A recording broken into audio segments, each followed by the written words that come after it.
What's going on, YouTube? We are back with, I can't believe it, the final episode of Grand Fiesta Americana Coral Beach Reviews, episode 4.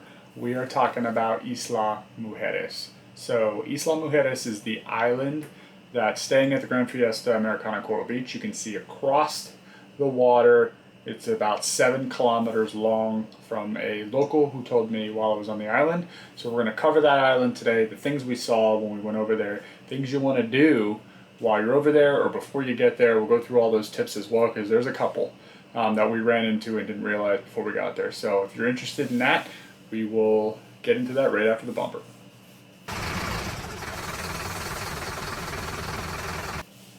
Okay, so Isla Mujeres, which we went over, I think it was on a Tuesday. I believe it was on Tuesday. I don't know why I said it like that, but yeah, I'm pretty sure we went on Tuesday. Anyway, it was pretty much a whole day adventure, but was well worth it. So episode 1, we talked about the excursion to Xcaret, which I did not enjoy, mostly because I think it was very much based around, children's stuff, which was fine. If you have kids, they'll probably love it. It was really hot, it was really crowded, and it just wasn't for me. So in this episode, we're going to talk about Isla Mujeres and what we experienced there, how to get over there, all that kind of stuff. So let's get into it. If you need to get away from the resort for a day, my suggestion is to go to this island. So how do you get there? How do you get back? So pro tip right off the front, we got free tickets through the resort. So it was interesting. I thought 2 of the people we went with, they were working out some other details for our excursion early in the week right when we got there, and they said, hey, go ask this guy, how do we get over to the island? So I went over to, so in the first video I showed you where you can go to get your excursions in the tiny kiosk in the corner. If you're looking at the kiosk right to your right, there's like a little set-in desk area. I don't know exactly what it was for. It might have been like resort-based things. But anyway, there was a person there standing there, and I asked them, hey, how do I get tickets over to the island from here? Because when you're at the actual resort, you can actually see they have a catamaran motorized boat that is a ferry that runs back and forth to the island. And the pickup station where we got picked up is actually right next to the resort. So you can actually see the dock at all times, and you can see the boat coming in and out at all times. So that's really cool, but we'll get into some details of pickup and drop-offs and all that, because it's a little all over the place, and it takes a lot to kind of wrap your head around. So you can get free tickets to the resort. I think the stipulation is you get free tickets based on how long you stay. We were there for 8 days, 7 nights. We were allowed to get the tickets, so what we did is I just walked up to the front desk. There's a big TV. Right underneath that, there's people who are staying there to help you out. And I said, I'd like 2 tickets to get over to the island. And they said, how many people are staying in your room? I said 2. So they will give you the number of tickets based on the people staying in your room. So my daughter and her friend had their own room. I asked to get their tickets as well. They would not give them to me, so you have to have a representative from the person staying in your room to get those tickets. So you can't get free tickets. I think it's based on how many nights. They didn't clarify that. One, I didn't really ask because I was just super pumped they were getting the tickets, and it seemed kind of hush-hush based on the information I got from the guy. So certainly go ask. They may tell you no. They may tell you yes. Just realize it is an option, and you can check that out. So the ferry pickup and drop-off, like I said, is right next to the resort. There are actually 4 pickup and drop-off locations throughout the strip of Cancun, along the water. So realize that that's not the only pickup and drop-offs. And what I mean by that, the times of the day and where the ferry goes is, you have to be cognizant of that. So they have a little card that they'll hand you that'll show the pickup times of the locations at the front desk when you get your tickets. So realize that if you want to get back to exactly where you got picked up, which is right next to the resort, there is only 3 times that the ferry will bring you back to that exact location. So it's not all day, it's not whenever you want, it's not every time the ferry says it's coming back towards Cancun, because it's only 3, and then I think it's 3 times for each drop off. So, you know, total of obviously 12 drop offs. And but realize that it's not as easy as just like, oh, I'll pick up a time at like 2 because that fits what I want to do on the island.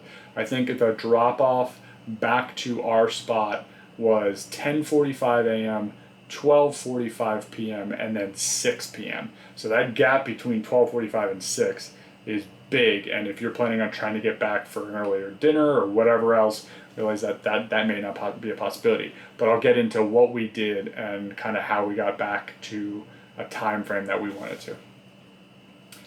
Okay, I had 10:30, 12:45, and 6. Those are the times to get back to the drop off right next to the Grand Fiesta Americana Coral Beach. Okay, got that. So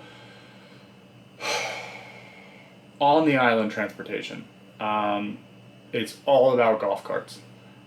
So, pro tip, which we didn't know, I heard about the golf carts, but I didn't hear about how to get them. I didn't dive enough into that before we left, so we got over there. It was kind of a cluster F when we got off the ferry. Like, everybody, like, floods the first street, and then the first place everybody goes is the first golf cart rental, and the line was ridiculous, and the person's like, we're out of golf carts, blah, blah, blah, blah.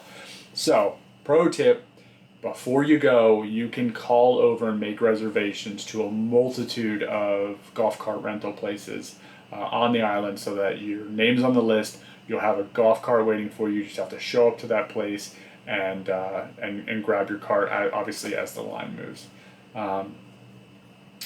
If you don't, or if you can't, or if you just don't want to, whatever you do, don't stop at the first street. So as soon as you get off the island, go beyond the first street, because there's golf cart rentals on the multiple streets as you're moving away from the ferry. So just keep going past the first main street. That's where everybody's going to huddle up. Move on beyond that.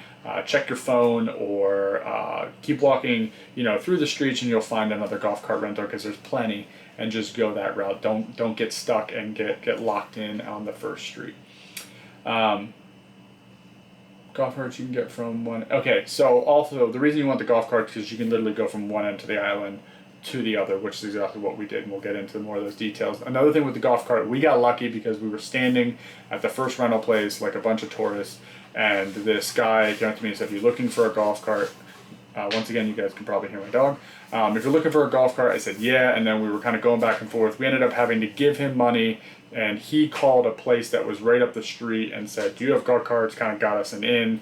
I get it's kind of like an island scam, but we were desperate. That's what happens when you don't plan. Shame on me. It was a bit of a mess, but we ended up getting our 3 golf carts, and that fit our whole 14, because all 14 of us went over to the island. So I realized, plan, call over, make a reservation for the day you're going, and you'll be way better off than we were when we started. So that's your tip. Okay, so first thing we did when you get on the island, the far west side of the island, so if you're looking at the island from Cancun, Cancun's behind you all the way to the left. That is called Beach Playa El Cocal. I could be butchering and I apologize, but west side of the island, it is the best beach I have ever seen. So I've always been, my wife and I always try to find the bluest water, just like, a lot of people do. This was unbelievable. Obviously, I'll put pictures. It was incredible water, incredible sand.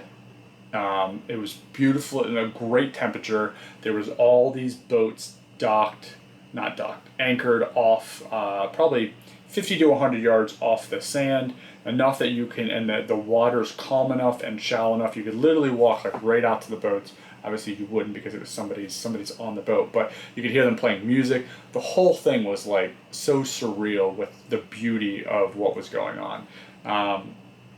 It was incredible. So I highly recommend going all the way to the left once you get your golf cart. Just keep going left until you run into the beach. It'll be well worth it. It was so beautiful. There are chairs and umbrellas that sit on the beach, on that same, the Playa beach, but they're all rentals, so you'd have to get a hold of somebody, so don't just like crash down. If you see an open umbrella or an open chair, they'll come out and tell you like you can't do that unless you rent them. I think they were $20 for the day. There were, like I said, the boats anchored off the shore. There is a restaurant where we came in like the main street that goes right to the beach. There is a restaurant that sits right there, so if you're close enough there, or you get there and you didn't really bring snacks or a cooler or anything like that, because most people don't really bring coolers with them, obviously, if they're flying. But you can get drinks and stuff right there. A server will come out to the beach and ask if you want anything. They'll give you a menu that's, what do they call that? Oh my gosh, I can't think of the word. Anyway, it doesn't get wet and all messed up. Anyway, they'll have all that. You can get drinks and food, and there's vendors walking up and down the beach that are selling like fresh fruit and drinks and ice creams and stuff like that. It was a really, really cool experience. I think we were there for definitely a couple of hours, just hanging out in the water, hanging out in the sand. It was really, really neat. And yeah, so it was great. And on that side, on the west side of the island, as you're going, there's tons of shops, tons of little restaurants, tons of little like, you know, stands for food and drinks and selling things and trinkets. You can leave your golf cart there. Everybody just parks their golf carts along the side of the road, and then you just kind of walk around. So really cool, really busy, really beachy island vibe at that end. It was really neat. Pro tip: it's a no-fly zone for drones. So it was. I was so pumped at where we were, and I was so excited to get some drone shots to be able to share them, obviously, on my channel. And then got everything out of my bag, you know, got everything hooked up, put the blades on because I take everything off to get in its little compartment, and then went to link it up with, you know, the GPS to my RC controller, and then it's like no-fly zone. It wouldn't connect to my drone, and it was just, you know, it was giving me, based on the GPS signal, they must have a no-fly zone over that beach, which really sucked because it would have been absolutely beautiful to fly the drone, but realized you can't fly drones, so heads up there. Okay, so after we spent a good amount of time on the beach, I was actually, right when we got there, I talked to a local guy who was kind of telling me about the area, things that were in the area, and he said, you know, I actually looked on Google Maps before we went there that morning, and I was just looking at local landmarks and things like that you can do, and I noticed there was this area which was like a park area that was called Punta Sur. And I was looking at some of the images that were tagged in Google from people who were there, and it looked incredible. It looked like rock faces, you know, the water splashing up blue water, it looked like a pathway, blah, blah, blah. It looked like a bunch of really cool things. So I was like, okay, I definitely want to hit that up. So I asked the guy about it. I said, where is that? And he says, it's all the way on the other side of the island. So all 7 kilometers to the other direction, the far east as you can go, is where this place is at Punta Sur. So, well, like I said, 7 kilometers, it will spread across the entire island, but the cool thing is I think it took us probably 40 minutes to get over there. Probably something close to that, about 40 minutes to get across the island. So you got to get through town, and you get on the main road, and it gets like a lot more sparse where it's just houses and residential, and you're not stop and go, and you know, you can keep the hammer down on the golf cart because obviously they put governors on those, and you can run that way for a good 25-30 minutes. So it's not like it's constant traffic. It's a pretty easy drive, and you'll see some of that in some of the video. Punta Sur. So a couple pro tips here. You have to travel across the island. You want to travel across the island on the north side. So if the Playa El Cocal is behind you and you're leaving it, you want to stay to the left side of the island, so the north side of the island, because one, you have way better views of the water, and the houses on that side are absolutely incredible. So all the beach houses seem to really, the mansions seem to say on the north side of the island, kind of facing where the water views are better, which, you know, obviously makes sense. So stay to the north side. A heads up when you get there, the walking path to get to the edge of the island that takes you kind of down by the water is $3 per person. I didn't do this, and I regret it so much, so I would say absolutely do it, because 2 of our party members ended up doing it. I didn't do it because I was kind of running around while we were there, I was looking at things. There's like shops and things like that around there. We were going to get some smoothies because there's also smoothies there. Just doing a bunch of things. Didn't know that they went over there and head down. They said it was like the most incredible thing they've ever seen. So unfortunately, I don't have any footage of that. I apologize. I would tell you to go to Google Maps and look at the photos that are tagged by other people along that ledge as they're walking around it. It's pretty beautiful. I'm sure there's other YouTubers that have pictures of it and footage, but they said it's well worth it. It's definitely worth the $3. So it was so good that those two people went, they did it, and they went back 3 days later or 2 days later to the island and did it again. So do it. If you do, go. Please let me know what you liked about it, what you loved about it, and even share some photos or whatever. And another thing is there's not a whole lot of parking when you get there. So we got there, I think, about noon or 12:30, and when we were leaving around like 2-ish, it was getting super packed. And there's only like a tiny little parking lot, so there was golf carts everywhere, and there was even locals who have tiny cars on the island. The whole place was filled up. It was nuts. So if you're gonna try to go, it seemed like the lunch to early afternoon was pretty busy when we were there. Another pro tip: use the bathroom before you go to Punta Sur. The reason that is they make you pay to use the restrooms. So I thought that was, pretty salty. It wasn't obviously a lot, but it's pretty weak in my eyes. Like, I get it. It's a tourist spot. You have some of that stuff when you go to touristy spots, especially on islands, because there's minimal ways to make money because you are secluded to a specific space. Just realize you have to pay for restrooms. So if you're gonna wait to go there, you're gonna have to pay something. And from our experience, they didn't have change. So if you have larger bills in US, like, you're gonna be paying way more than what they're asking for, or you have to buy something from a shop and then get change in pesos and then pay to go to the bathroom. So it was a bit of a mess. So realize you have to do that. Also, the two individuals that were in our party that actually did the walking path, when they went back the second time a couple of days later, they said a guy was flying his drone. So not the whole island is in a no-fly zone. I didn't fly my drone there because I figured the whole island was a no-fly zone. Shame on me. Boo. Sad face. So you can fly your drone over Punta Sur, because there was a guy that was like right along the edge and buzzing around. They said it was really awesome, and I got really upset. So I let you guys down twice. Other cool thing is there was iguanas everywhere, so you'll see lots of iguanas. They're just sunbathing. Their mouths are open. It's pretty funny. I think I have a couple of some footage of that.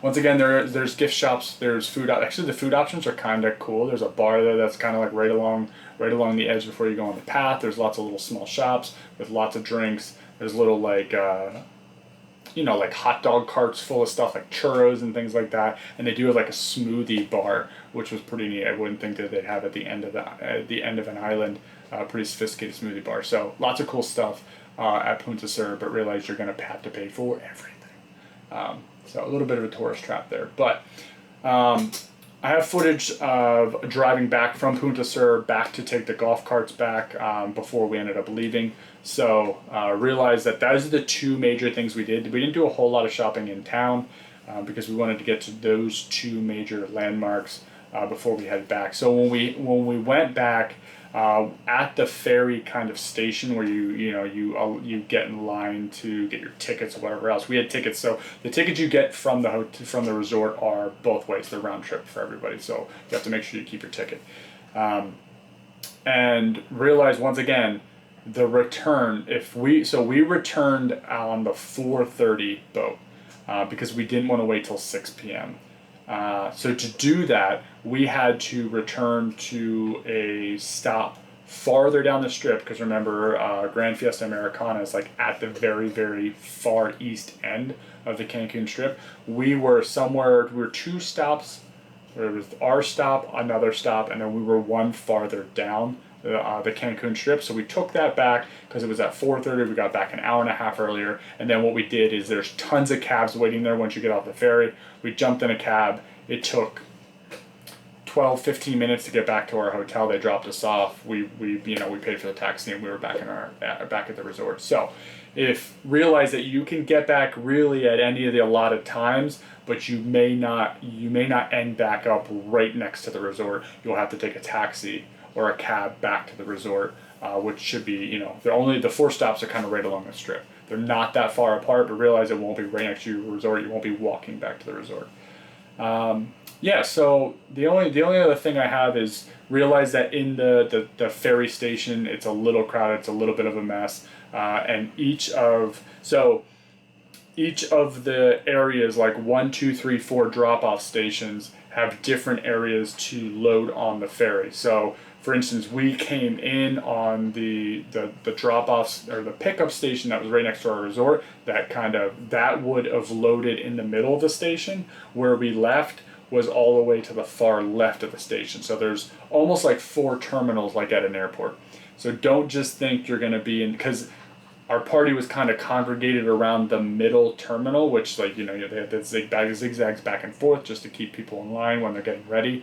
The ferry left with the people before us from that terminal, but when I went and asked the people at the ticket counter, they said you're going to be at gate Alpha A, and that was all the way to the left. So I'm glad I asked, because we would have been standing there waiting for people to line up, and then nobody would have been there. We could have possibly missed the 4:30. So realize there's 4 terminals in the ferry.